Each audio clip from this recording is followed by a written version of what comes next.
Hello दोस्तों, कैसे हो आप लोग। Welcome back to my channel and I hope आप लोग बहुत अच्छे होंगे और अपने लाइफ को एंजॉय कर रहे होंगे। साथ साथ तैयारी भी बहुत अच्छी चल रही होगी आप लोगों की। तो दोस्तों, आप लोगों को जैसा कि पता है कि हम लोग SGPGI के लेक्चर सीरीज की तैयारी कर रहे हैं और उसके लिए हम लोग लगातार जो है मेहनत कर रहे हैं और नए नए लेक्चर्स जो है आपके अनुसार, आपके सिलेबस के अनुसार जो है हम लोग टॉपिक प्रिपेयर कर रहे हैं। तो उसी के कड़ी में एक नया टॉपिक है जो दोस्तों आपके सामने, रेस्पिरेटरी सिस्टम। क्या है दोस्तों आज का टॉपिक? Respiratory system. तो श्वसन तंत्र क्या होता है, रेस्पिरेटरी सिस्टम क्या होता है? तो रेस्पिरेटरी सिस्टम में वो सारे ऑर्गन्स आते हैं दोस्तों जो हमारे ब्रीदिंग के लिए जो होते हैं, हमारे सांस लेने में जो है हमारी मदद करते हैं। ठीक है। और आपको पता है कि हमें जिंदा रहने के लिए सांस की आवश्यकता भोजन और जल से कितनी ज्यादा है। ठीक है। आखिर आज हम इस वीडियो में जानेंगे कि आखिर हमें सांस की जरूरत पड़ती क्यों है ना। हमें सांस लेने की आवश्यकता क्यों है। ठीक है। तो हमें सांस लेने की आवश्यकता इसलिए है दोस्तों, ताकि हमारा जो सेलुलर रेस्पिरेशन है या जो हमारा मेटाबॉलिक जो प्रोसेस है वो अच्छे तरीके से, सुदृढ़ तरीके से चल सके।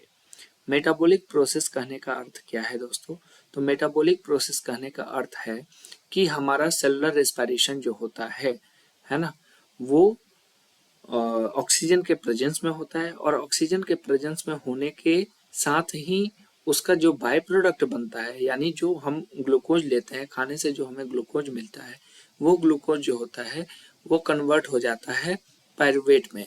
और इस क्रम में, एक इस स्टेप में, इस क्रम में जो है वो बहुत सारे ATP, है ना, एडिनोसिन ट्राइफॉस्फेट, जो हमारे लिए एनर्जी है वो जो है प्रोड्यूस होती है और हमारे शरीर को उस रूप में ऊर्जा मिलती है। ठीक है। तो ग्लूकोज आप लोगे तो ग्लूकोज से ही ATP प्रोड्यूस होंगे। ठीक है, ग्लाइकोलाइसिस के क्रम में, है ना।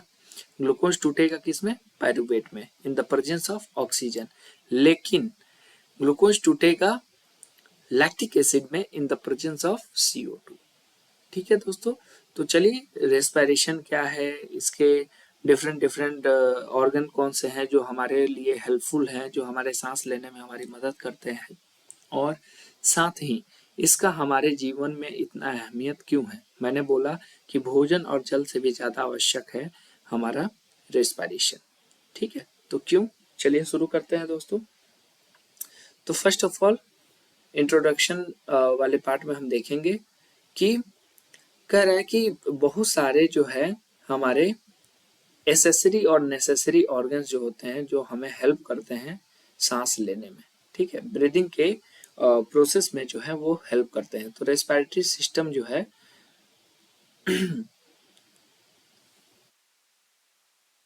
1 मिनट दोस्तों, रेस्पिरेटरी सिस्टम जो है वो कहीं ना कहीं हमें जो है हमारे सांस लेने में, है ना, आवश्यक रूप से यूज होने वाले जो भी ऑर्गन है ना, जो भी सपोर्टिंग ऑर्गन्स हैं, उनके बारे में हम इनमें जानकारी प्राप्त करेंगे।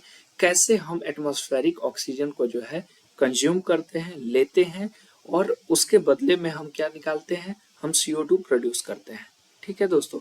तो इनका जानकारी हम इस जो है PPT में लेंगे, इस लेक्चर में लेंगे। तो respiratory system is the system of organ responsible for breathing, है ना। श्वसन तंत्र जो है वो ब्रीदिंग में यूज होने वाले जितने भी ऑर्गन्स हैं उनकी बातों को रखता है। कैसे ये यूज होता है, कैसे ये फंक्शन करता है, इसके बारे में हम लोग जानेंगे।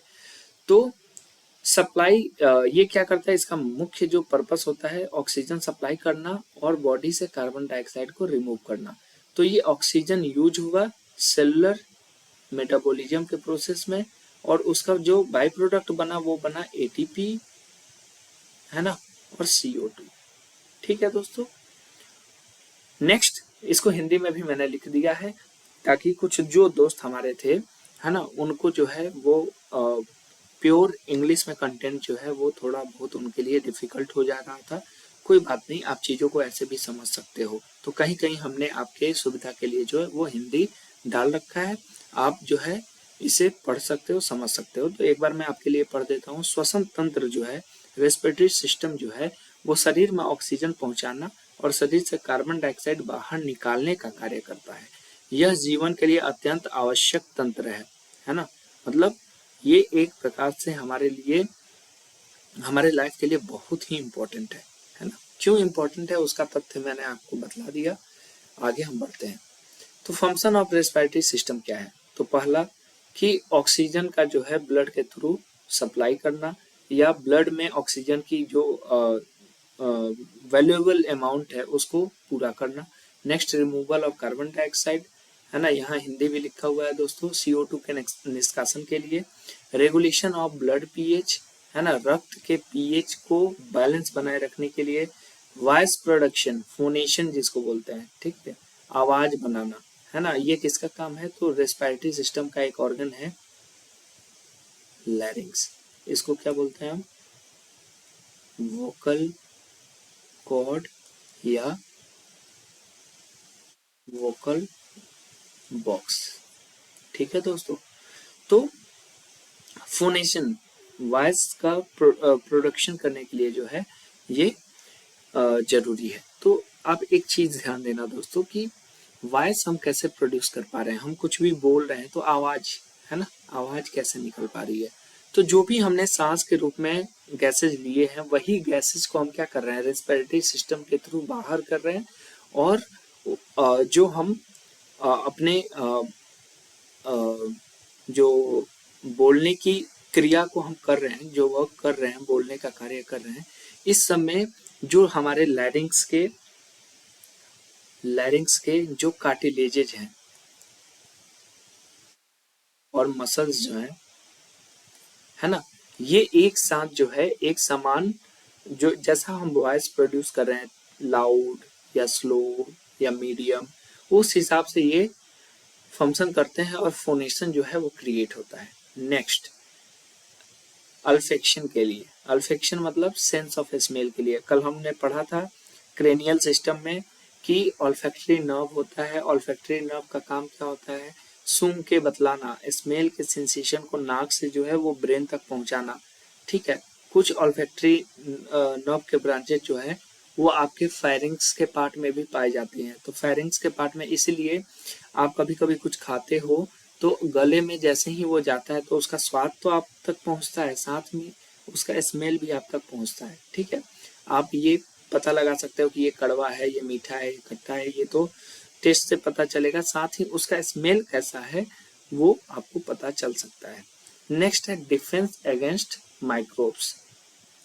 तो माइक्रोब्स के अगेंस्ट जो है ये डिफेंस पैदा करता है। क्यों? तो आपके गले में जो कफिंग रिफ्लेक्स है, कफिंग रिफ्लेक्स, है ना, जो म्यूकस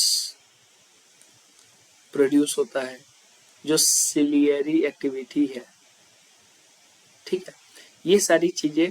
और जो वाल्डेयर्स रिंग है, गले में हमारे क्या पाया जाता है दोस्तों? वाल्डेयर्स रिंग है। वाल्डेयर्स रिंग किससे बना हुआ है? तो वाल्डेयर्स रिंग बहुत सारे लिम्फेटिक ऑर्गन से मिलकर बना हुआ है। लिम्फ नोड्स जो होते हैं या लिम्फ ऑर्गन्स जो होते हैं उनसे मिलकर बना हुआ है। साथ ही ये क्या करता है? हीट और वाटर बैलेंस में हेल्प करता है, ठीक है। बहुत ज़्यादा एक्सेसिव हीट हो जाएगा तो आपके शरीर से वाटर लूज होने लगेगा, ठीक है। नेक्स्ट, अब इसका डिवीजन हम देखेंगे दोस्तों। तो दो तरह का इसका डिवीजन किया, एक अपर रेस्पिरेटरी ट्रैक, एक लोअर रेस्पिरेटरी ट्रैक। तो अपर रेस्पिरेटरी ट्रैक के जो ऑर्गन्स होंगे वो होगा आपका नोज, नाक, nasal cavity, nose nasal cavity अंदर में है, और आपका फेरिंग्स, ठीक है। तो नेजल कैविटी जो होता है वो किससे बनता है? पैरानेजल साइनसिस, है ना। नेजल साइनस का नाम सुना होगा, पैरानेजल साइनस का नाम सुना होगा आपने, ठीक है। और फेरिंग्स, फेरिंग्स के कितने पार्ट हो जाते हैं दोस्तों? है ना, फर्स्ट नेजो फेरिंग्स, सेकंड ओरो फेरिंग्स, और थर्ड सी नंबर जो हो जाएगा आपका लैरिंगो। ठीक है, तो ये फेरिंग्स के आपके पार्ट हो गए। लोअर रेस्पिरेटरी ट्रैक में आप लैरिंग्स जो आपका वोकल कॉर्ड है ना, ट्रैकिया जो आपका वायु मार्ग है ना, और ब्रोंकाई, ब्रोंक्यूल्स, लंग्स और अल्वेलाई के स्ट्रक्चर्स आप देखते हो और पढ़ते हो। नेक्स्ट नोज और नेजल कैविटी। तो कह रहा है कि the nose is the entry point of air, है ना।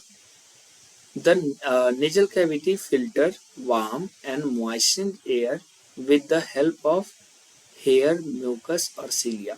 आपने देखा होगा दोस्तों कि ये जो आपके नॉस्ट्रिल्स है ना, जहाँ से एयर इंटर होता है, तो ये नॉस्ट्रिल से जो है वो एयर जाता है कहाँ पे, पैरानेजल साइनसेस में, यानी नेजल कैविटी जो मैंने आपको बताया। और वहाँ पैरानेजल जो साइनसेस होते हैं, वही पैरानेजल साइनसेस जो है, या फिर ये नेजल जो हेयर है, जो म्यूकस मेम्ब्रेन है, जो सीलिया है, वो क्या करता है, वो वार्म करता है जो भी आपने हवा लिया। जैसे आप अगर ठंड के समय हवा ले रहे हो, तो उस हवा को वो क्या करेगा, आपके बॉडी के टेम्परेचर पे गर्म करेगा, ठीक है। यानी 37 डिग्री सेल्सियस पे ही उसे हीट अप करेगा, ताकि शरीर तक वो हवा ठंडी ना पहुंचे, यानी आपको निमोनिया और अदर चीजें ना हो, ठीक है।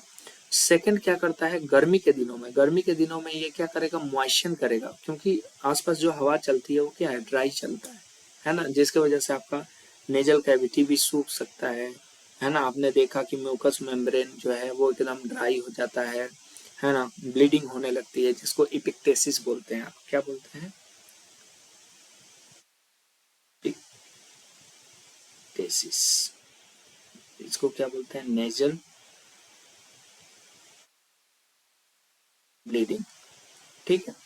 तो कह रहा है कि नाक हवा के प्रवेश द्वार है, यह हवा को छानती है, गर्म करती है और नम करती है, मॉइस्चन। फंक्शन क्या है इसका, तो फिल्ट्रेशन, ह्यूमिडिफिकेशन और स्मेल सेंसेशन, क्योंकि यहाँ पे क्या पाए जाते हैं, ऑल्फैक्टरी नॉब पाए जाते हैं, ठीक है दोस्तों। आई होप ये क्लियर हो गया होगा। नेक्स्ट है लैरिंग्स और फेरिंग्स। तो फेरिंग्स क्या होता है, ठीक है। Pharynx is a muscular tube. कैसा ट्यूब है भैया, मस्कुलर ट्यूब है, that connects nasal cavity to larynx, जो क्या करता है, नेजल कैविटी को लैरिंग्स से कनेक्ट करता है। कैसे, तो मैंने बताया कि फेरिंग्स के 3 पार्ट हैं, नेजोफेरिंग्स जो नाक के पास है, ओरोफेरिंग्स जो गले के पास है, और लैरिंगोफेरिंग्स जो फेरिंग्स और लैरिंग्स को एक साथ जोड़ती है, ठीक है। नेक्स्ट लैरिंग्स, जिसको हम बोलते हैं voice box, sound box, voice box. तो larynx connect pharynx to trachea and contain vocal cord. Function क्या है, तो वॉइस प्रोडक्शन का काम करता है, prevent food entry into trachea, यानी एस्पायरेशन के चांसेस को बचाता है, एस्पायरेशन, और मेंटेन एयरवे, एयरवे के पेटेंसी को मेंटेन करता है। नेक्स्ट है ट्रेकिया, ब्रोंकाई और ब्रोंकियोल। तो दोस्तों देखो, इन टॉपिक्स को आप जितना फैलाना चाहो, जितना ब्रॉड बनाना चाहो, वो बन सकते हैं, लेकिन मैंने जो है एग्जाम ओरिएंटेड इसको बनाया है, ताकि आप इजीली जो है इसे याद कर सको, और एग्जाम बेस्ड जो भी चीजें आपसे पूछी जाती हैं वो आप इजीली इससे आंसर कर सको। नेक्स्ट है ट्रैकिया, ब्रोंकाई और ब्रोंकियोल। तो ट्रैकिया क्या है दोस्तों, है ना, तो trachea is a cartilaginous tube. अब इसे कार्टिलेजिनस ट्यूब क्यों कहा जा रहा है, तो ट्रैकिया जो होता है दोस्तों, आप ये डायग्राम देखो, तो ट्रैकिया का जो पीछे वाला लेयर जो होता है ना, पीछे में क्या होता है दोस्तों, मस्क्यूलर लेयर होता है। पीछे में क्या होता है, मस्क्यूलर लेयर होता है,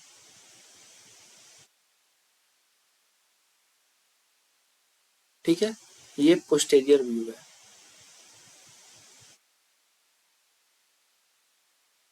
पोस्टेरियर व्यू ऑफ ट्रैकिया। अब यहाँ मैं बनाता हूँ एंटीरियर व्यू ऑफ ट्रैकिया। तो आगे से जब देखोगे आप, एंटीरियर व्यू देखोगे, एंटीरियर व्यू में आपको हाफ कार्टिलेज के रिंग आपको देखने को मिलेंगे, ऐसे,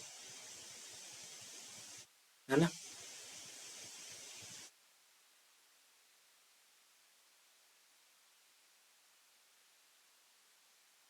ठीक है। और ये कहाँ से कहाँ तक फैला होता है, तो extended from larynx to bronchi, है ना। इसका डायग्राम भी मैं बना देता हूँ दोस्तों। कहाँ से, तो लैरिंग्स टू ब्रोंकाई, यहाँ आप जो डायग्राम देख रहे हो।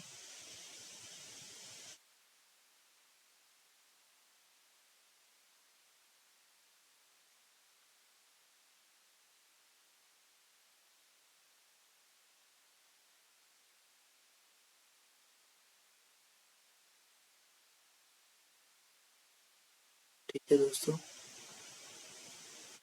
ये आपका थायराइड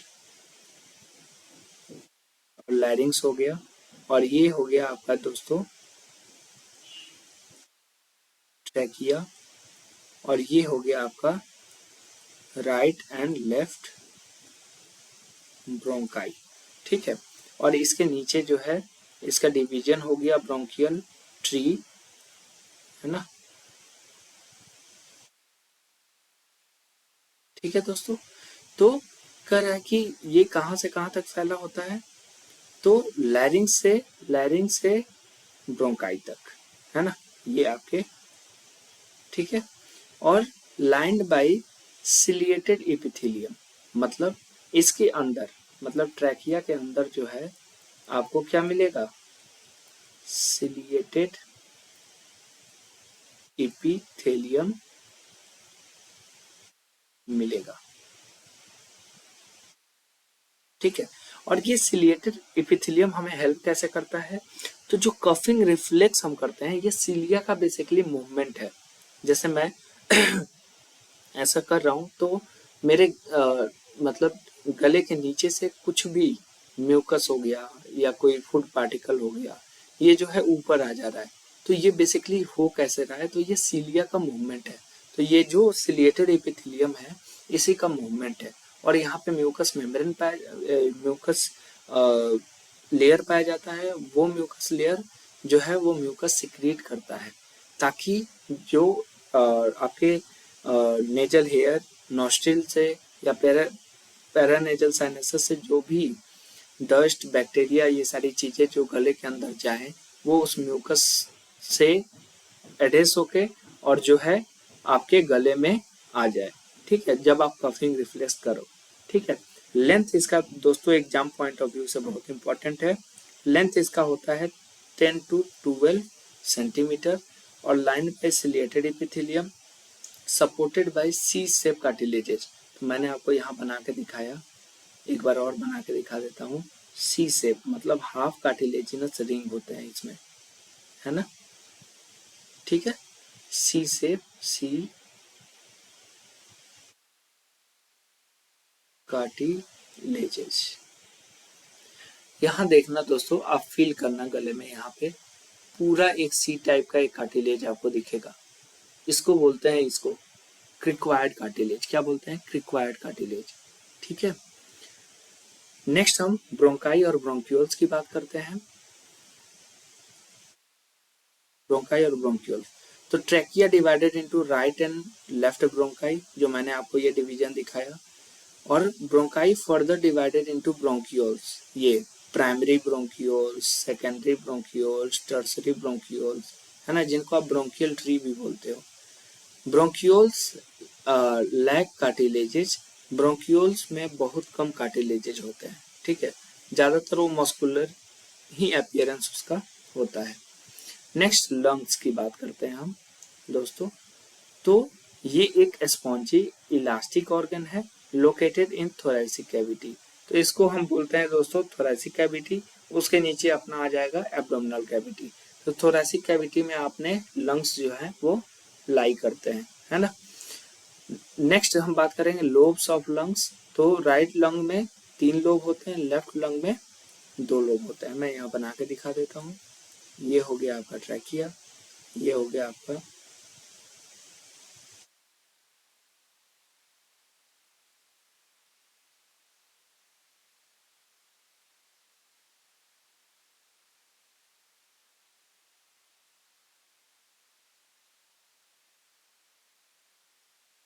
ठीक है, तो एक लोग, दो लोग, तीन लोग, ये राइट हो गया, और एक लोग, दो लोग, ये लेफ्ट लंग हो गया। ठीक है दोस्तों, और नेक्स्ट हम बात करेंगे अल्विलाई, है ना। तो alveoli are microscopic air sac where gas exchange occur. Alveoli क्या है, तो छोटे छोटे एयर सैक्स हैं जो माइक्रोस्कोपिक स्ट्रक्चर्स हैं, बहुत ही छोटे हैं, बहुत ही टीनी है ना। और यहाँ पे क्या होता है, गैस एक्सचेंज जो होता है, गैस एक्सचेंज होता है। कौन से गैस, तो जो आपने सांस लिया वो आपने लंग्स में भरा, और लंग्स के बाद वो जो गैसेज हैं वो मतलब लंग्स में आके लंग्स के अल्विलाई में आई, अल्विलाई से वो ब्लड में ट्रांसफर हुई। कैसे हुई ये हम बतलाएंगे। नेक्स्ट है oxygen इंटर्स into blood, carbon dioxide leaves blood और सराउंडेड बाय कैपिलरीज। अल्विलाई में ही ऑक्सीजन और CO2 का आदान प्रदान होता है। तो दोस्तों एक चीज याद रखना कि जो भी आपका एटमॉस्फेयर है इसमें है 1 ATM, मतलब ये प्रेशर है हमारे आसपास। अगर इसको mmHg में लिखे तो 760 mmHg हम लिखेंगे। ठीक है दोस्तों, तो ये हमारे आसपास का प्रेशर है। अब यहाँ पे है हमारे एटमॉस्फेयर में बहुत सारी गैसेज हैं, जैसे 21% के लगभग O2 है, 0.03% के लगभग अपना CO2 है ना, 78% के आसपास आपका नाइट्रोजन है। ठीक है, तो जब भी, और आपको पता है कि जो आपका लंग्स है इसके पास ये क्या है, इसके पास है नेगेटिव प्रेशर है। तो ये क्या कर रहा है, एटमॉस्फेयर से पॉजिटिवली जो है, मतलब ATP खर्च करके जो है वो गैसेज अंदर ले रहा है। कैसे, आप सांस लेके देखो, तो सांस आपने लिया, सांस लेने में जो है आपको एनर्जी खर्च करनी पड़ रही है, लेकिन सांस छोड़ने में कोई एनर्जी खपत नहीं करनी पड़ी है। तो इसको हम लिखेंगे ऐसे कि जो रेस्पिरेशन है ना, इसके दो पहलू हैं, एक है इंस्पायरेशन, दूसरा है एक्सपायरेशन। तो एक्सपायरेशन में CO2 को जो है वो आप छोड़ देते हो, है ना, कहाँ, अपने एटमॉस्फेयर में। और इंस्पायरेशन में आपका क्या करते हो, O2 को जो है भर लेते हो, कहाँ पे, लंग्स में। ठीक है दोस्तों, अब जो आपका इंस्पायरेशन है वो एक्टिव प्रोसेस है, और जो एक्सपायरेशन है वो पैसिव प्रोसेस है। अब ये एक्टिव पैसिव का क्या सिनेरियो है दोस्तों, एक्टिव प्रोसेस मतलब जिस प्रोसेस को होने में ATP का खर्च हो, एनर्जी लगे, फोर्स लगे। पैसिव प्रोसेस जो अपने आप हो जाए, है ना, जिसमें एनर्जी ना खर्च हो। मैं इस चीज को और अच्छे से एक्सप्लेन कर रहा हूँ, क्यों मैंने बोला कि ये एक्टिव प्रोसेस है और ये पैसिव प्रोसेस है। तो सांस लेने के लिए जो चीजें रिक्वायर्ड हैं, फर्स्ट ऑफ ऑल आपका डायफ्राम, है ना। डायफ्राम क्या होता है, जब भी आप सांस लेते हो तो डायफ्राम एब्डोमेन की ओर शिफ्ट हो रहा है, मतलब नीचे जा रहा है। जब डायफ्राम नीचे जाता है तो लंग्स के बेस में जो है वो स्पेस क्रिएट होता है, और वो अलाउ करता है ज्यादा से ज्यादा गैसेस जो है बाहर से अंदर भरने के लिए। ठीक है, साथ में जो आपका लंग्स का आउटर कवरिंग है प्लूरा, है ना, तो प्लूरा के पास भी क्या है, प्लूरल फ्लूइड है। इंट्रा प्लूरल जो स्पेस है वहां पे क्या है, प्लूरल फ्लूइड है। प्लूरल कैविटी में क्या है, प्लूरल फ्लूइड है, और वो प्लूरल फ्लूइड जो है वो आपके लंग्स को बाहर की ओर खींच कर रखा हुआ है। तो कहीं ना कहीं वो भी अलाउ करता है कि लंग्स में ज्यादा से ज्यादा गैसेज जो है वो भरा जा सके। ठीक है दोस्तों, तो ये एक्टिव प्रोसेस है। साथ में कुछ मसल्स भी एक्टिवली पार्टिसिपेट करते हैं, जैसे एक्सटर्नल इंटरकोस्टल मसल और इंटरनल इंटरकोस्टल मसल। ठीक है, जो हमें हेल्प करते हैं हमारे थोरैसिक कैविटी को एक्सपेंड करने। तो जब भी आप सांस लो तो आपका थोरैसिक कैविटी जो है ऊपर आ रहा है ना, और जैसे ही आप सांस छोड़ोगे वो फिर अपने जो रियल एस्टेट होगा उसमें वो चला जाएगा। ठीक है दोस्तों, तो आज के लिए इतना ही। नेक्स्ट लेक्चर में हम लोग इसके आगे मैकेनिज्म ऑफ रेस्पिरेशन पढ़ेंगे। ठीक है, तो बने रहिए हमारे went and vital YouTube channel के साथ। धन्यवाद दोस्तों।